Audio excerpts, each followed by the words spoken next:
At the turn of the century, one of the more popular game genres was the trick-based extreme sports game, specifically Tony Hawk Pro Skater for the PlayStation, Nintendo 64, Dreamcast, and eventually every system under the sun.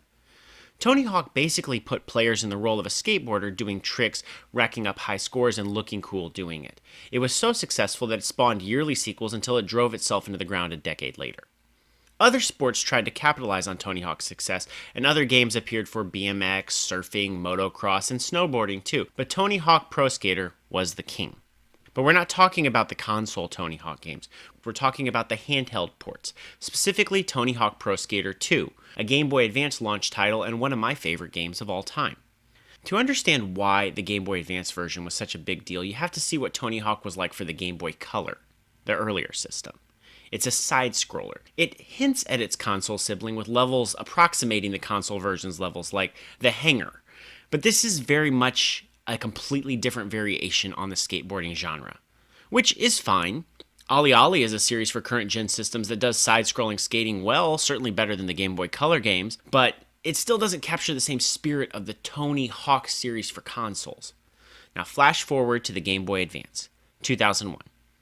The GBA Tony Hawk 2 is pretty much just like the console versions, except with an overhead or isometric perspective. Sure, it's missing a few levels and a few tricks, but it's a remarkably faithful port of its console brethren. Each Tony Hawk game has a handful of levels, and each level has a number of objectives. Stuff like collect the 5 letters of skate, get certain high scores within 2 minutes, grind certain rails, or collect certain doodads. Tony Hawk does a great job of giving you a playground with a good variety of things to do. And if you don't want to pursue any goals, that's fine too. It feels great just to move around in the world. Beating goals gets you money to spend on stat boost, and stat boosts give you more air or more lenient landing or longer grinding, which then allows you to do more elaborate tricks and then get more points. So as you play, your character gets better and you can achieve goals that were nearly impossible in the early going. And that's a nice feedback loop to keep you playing. Playing the two versions side by side, I think I like the Game Boy Advance version more.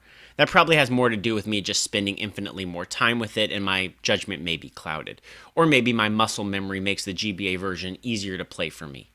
I do know that I definitely prefer the larger levels in the GBA version.